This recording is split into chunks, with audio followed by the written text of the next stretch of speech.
రోజు నుంచి మీరు ఆఫీసర్స్, మీరు ఈరోజు ఆఫీసర్గా డిజిగ్నేట్ కాబోతున్నారు. మీ జీవితంలో మీ బర్త్డే మీకు ఎంత ఇంపార్టెంటో, మీ జీవితంలో ఈరోజు మీరు డిజిగ్నేట్ కాబోతున్నారు ఆఫీసర్గా. ఈరోజు మీకు అందించబోయే నియామక పత్రం ప్రభుత్వ ఉద్యోగం కాదు, ఇదొక భావోద్వేగం. ఈ భావోద్వేగం తెలంగాణ పునర్నిర్మాణ భవిష్యత్తును 2047 తెలంగాణ రైజింగ్ విజన్ డాక్యుమెంట్ను మీరు ముందుకు నడిపించడానికి ఈరోజు ఈ బాధ్యతను నియామక పత్రము ద్వారా మీ చేతుల్లో పెడుతున్న, దీన్ని భద్రంగా కాపాడి 2047కి దేశంలోనే $3 ట్రిలియన్ ఎకానమీగా ఈ తెలంగాణను తీర్చిదిద్దే బాధ్యత మీది.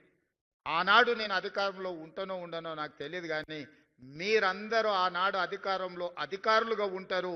మీదే బాధ్యత తెలంగాణ రైజింగ్ 2047 విజన్ డాక్యుమెంట్ని ఈరోజు నిలబెట్టి ఆనాటికి కాపాడి $3 ట్రిలియన్ ఎకానమీగా ఈ తెలంగాణ రాష్ట్రాన్ని అభివృద్ధి చేసే బాధ్యత మీది. ఈరోజు మీకు ఇచ్చే బాధ్యత, ఈరోజు మీకు ఇచ్చే నియామక పత్రము, ఇది తెలంగాణ యొక్క బాధ్యతను మీకు అప్పజెప్తున్నాం. ఇది గాజు అద్దం లాంటిది, మీరు కింద పడేస్తే పగిలిపోతుంది. ఈరోజు తెలంగాణ గుండెకాయ సచివాలయంలో పనిచేయడమే కాదు, మారుమూల ప్రాంతాలలో మీరు పనిచేయబోతున్నారు. రేపటి నుంచి మా ఆడపిల్లలు అందరూ అత్తగారింటికి పోతారు, ఉద్యోగం వచ్చింది కాబట్టి పెళ్లి చేసుకొని. వాళ్ళ జీవితంలో అత్తామామలు వస్తారు. మరి అత్తమామలనే చూసుకోవాలి, తల్లిదండ్రులను చూసుకునే బాధ్యత లేదా అని మీరు అనుకుంటే, ఈనాడు తల్లిదండ్రులు కొడుకైనా బిడ్డైనా సమానంగా చూసుకుంటారు. మా ఆడపిల్లలందరికీ నేను సూచన చేస్తున్నా, మీరు అత్తగారింటికి వెళ్ళిన అమ్మ నాయనను మంచిగా చూసుకోండి, మీరు బాధ్యతగా తీసుకోండి. ఇక మా సోదరులకు చెప్తున్న, కట్నాలు వస్తాయి, కార్లు వస్తాయి, అత్త మామ వస్తారు. ఇప్పటి వరకు ఉన్న అమ్మ నాయననేమో చేదవుతారు, కొత్తగా వచ్చిన అత్త మామనేమో తీపి అవుతారు. నేను చాలా మందిని చూస్తున్నా. అత్త మామని మంచిగా చూసుకోవద్దని నేను అనను, మీ కట్టుకున్న సతీమణితోని మీరు బాగుండొద్దని నేను చెప్పను. కానీ మీరు అధికారులు అయినంటే మీ తల్లిదండ్రుల యొక్క కష్టము శ్రమ, వాళ్ళ రక్తాన్ని చెమటగా మార్చి మిమ్మల్ని భుజాల మీద మోసిండ్రు కాబట్టి ఇవాళ మీరు అధికారులు అయ్యింది. మీ తల్లిదండ్రులను మరవకండి, వచ్చిన ఊరును కన్న తల్లిదండ్రులను మరవకండి, మన నేపథ్యాన్ని మరవకండి. మీరు ఏ కుర్చీలో కూర్చున్నా మీ ఎదురుకొచ్చి నిలబడ్డ ఒక పేదవాడు మీ కళ్ళల్లో మీ తల్లిదండ్రులే ఒక అధికారి దగ్గర పోయి నిలబడితే ఏం పరిస్థితి ఉంటుందో మీరు అది ఒక్కసారి ఆలోచనలకు తెచ్చుకోండి. నిస్సహాయంగా మన దగ్గరకు వచ్చే వాడికి సహాయం చేయడమే మన బాధ్యత. ఈరోజు మీకు ఇస్తున్న అధికారం నిస్సహాయులకు సహాయంగా అండగా నిలబడే అధికారం ఈరోజు ఈ ప్రభుత్వం ఇస్తుంది. నేనైనా మీరైనా మనమైనా నిస్సహాయులకు సహాయం అందించడమే మన బాధ్యత. కన్న తల్లిదండ్రులను, పుట్టి పెరిగిన సొంత ఊరిని అభివృద్ధి చేసుకోవడం మన బాధ్యత. మీరు అంకితమవుతారని నాకు సంపూర్ణమైన విశ్వాసం ఉన్నది. మీ అందరి పట్ల నాకు నమ్మకం ఉన్నది. మీరందరూ పెద్ద ఎత్తున చప్పట్లు కొట్టి నాకు మాట ఇవ్వాల్సిందిగా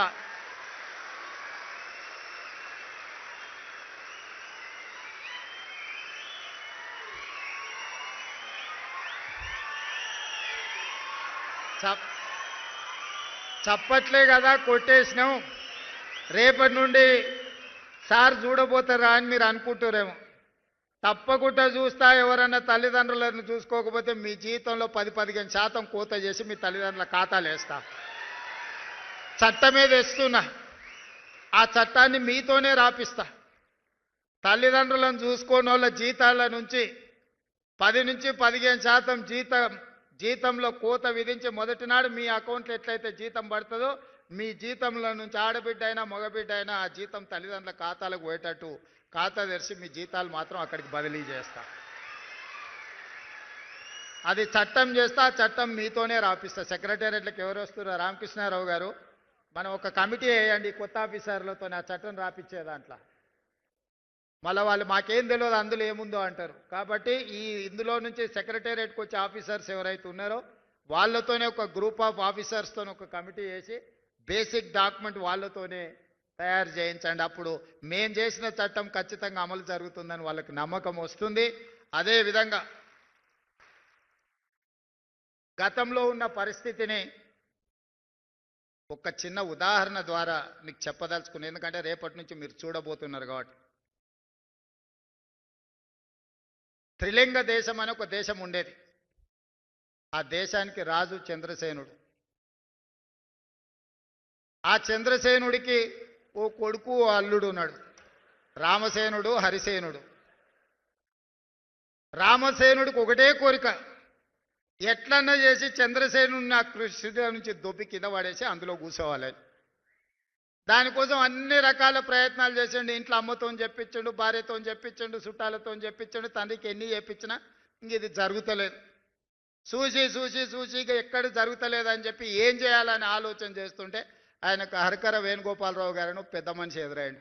అయ్యగారు, ఎట్లా మరి నా కోరిక నెరవేర్తలేదు, ఏం చేయాలంటే, ఇట్లా అయితే కుదరదాయా, నువ్వు జర గట్టిగా తపస్సు చెయ్యి, తపస్సు చేస్తే దేవుడు ప్రత్యక్షమవుతాడు, ఇక నువ్వు దేవుని కోరుకుంటే మాత్రం నీ కోరిక నెరవేరేటట్టు ఉంది అని సూచన చేసింది.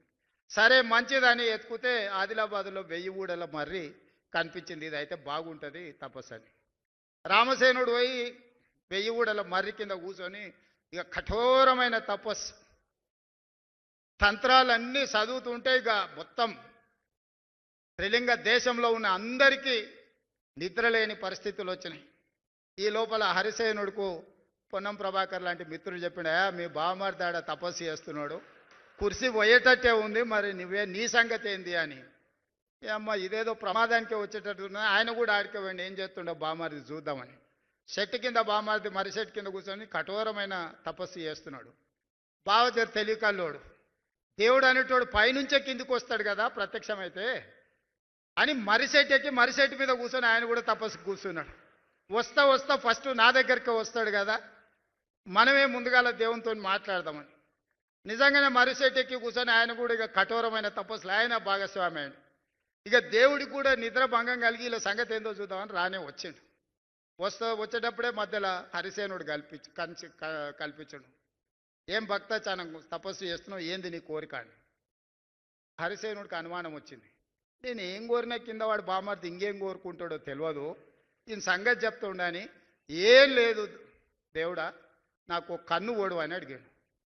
ఆయన అడిగాడు, నువ్వు ఇంత తపస్సు చేసింది నీ కన్ను పొడిపించుకోవడానికి అని. నేను చెప్తా కదా దాని వెనకాల ఉన్న మతలబు, నువ్వైతే పొడు అన్నాడు. ఓకే నీ కోరిక నెరవేర్చాను. ఒక కన్ను ఓడిచాడు. పొడిచి ఇంకా కిందికి వచ్చాడు రామసేనుడి దగ్గరికి, బావమారి దగ్గరికి. బావమారిదికి బావ మీద అనుమానం, వీడు తెలుగు కల్లోడు కొంచెం తెలుగు ఆలోచన చేస్తాడని. సరే మంచిదని ఆలోచన చేసి రామసేనుని కూడా అడిగింది దేవుడు, ఏంది నీ కోరిక అని. ఇక ఎక్కువ ఆలోచన చేస్తే మనకు అసలే తెలివి తక్కువ, ఎక్కువ ఆలోచన చేస్తే అనవసరమైన నష్టం. మా బావ ఏం అడిగిందో దానికి నాకు 2 అని అడిగాడు. ఇక దేవుడు కూడా అల్క ఉన్నది కదా ఇది అని ఈయన 2 కళ్ళు ఓడిచేసిండు.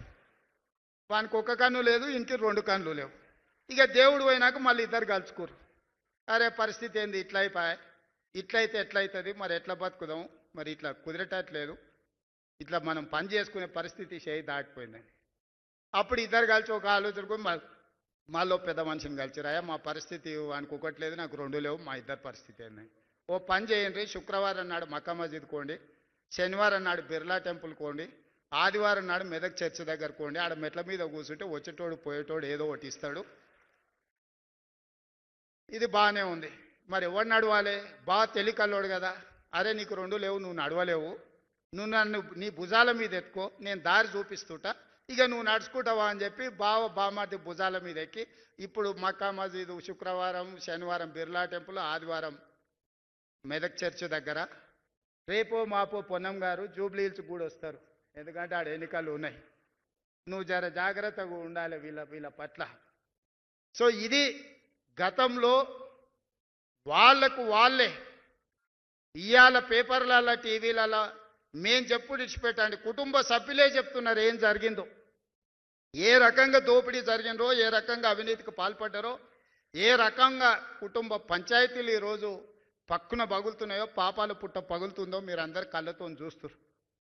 రేపు క్షేత్ర స్థాయిలో మీరు వెళ్ళేటప్పటికి వాళ్ళందరూ మీకు ఎదురు పడతారు, మళ్ళీ సెంటిమెంట్ రగల్చాలని చూస్తారు, ఈ సెంటిమెంట్తోని మళ్ళీ బతకాలనుకుంటారు.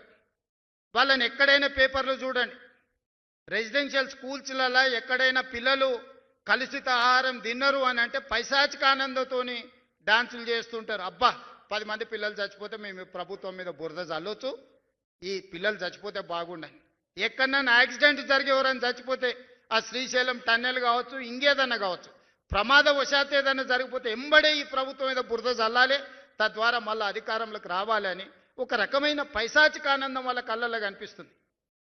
మాసాయపల్లిలో పిల్లలు చచ్చిపోతే చూడడానికి, బస్సు యాక్సిడెంట్ ట్రైన్కు గుద్దుకొని పిల్లలు చచ్చిపోతే చూడడానికి పోని కనికరం లేని ఈ మనుషులు పాఠశాలల్లో కలుషిత ఆహారంతో పేదోళ్ళ పిల్లలకు ఏదైనా ఇబ్బంది వస్తే వాళ్ళ పైశాచిక ఆనందాన్ని ఒకసారి చూడండి. ప్రభుత్వం చేస్తున్న అభివృద్ధి కార్యక్రమాలలో ఎక్కడైనా యాక్సిడెంట్ జరిగే ఎవరైనా కార్మికుల ప్రాణాలు పోతే వాళ్ళ పైశాచిక ఆనందాన్ని చూడండి. అందుకే ఈనాడు అధికారులకు మీకు సూచన చేస్తున్నా, ఇట్లాంటి ప్రభుత్వ పాఠశాలల్లో కలుషిత ఆహారం అందకుండా చూడాలంటే అది మీ చేతుల్లోనే ఉంది. ప్రభుత్వం చేస్తున్న నిర్మాణాలలో ప్రమాదాలు జరగకుండా చూడాలంటే అది మీ చేతుల్లోనే ఉంది. తెలంగాణను అప్రమత్తంగా ఉంచండి, కాపాడండి తెలంగాణను. తెలంగాణలో ప్రమాదాలు జరగొద్దు, ఏ కుటుంబంలో విషాదం ఉండొద్దు. ఈ పైశాచిక ఆనందం అధికారం కోసం తాపత్రయపడుతున్న వాళ్లకు మీరు గుణపాఠం చెప్పాలి. భవిష్యత్తుకి ఇది ఒక పాఠం కావాలి. ఈనాడు మీకు అందించబోయే నియామక పత్రం తెలంగాణ ప్రజల యొక్క బాధ్యత, 4 కోట్ల ప్రజల యొక్క భవిష్యత్తు మీ చేతికి మేము అందిస్తున్నాం. దాన్ని భద్రంగా కాపాడి ముందుకు తీసుకెళ్లాల్సిందిగా కోరుకుంటూ మీ అందరి దగ్గర సెలవు తీసుకుంటున్న మిత్రులారా, ధన్యవాదాలు. Subscribe us and press the bell icon for more interesting updates.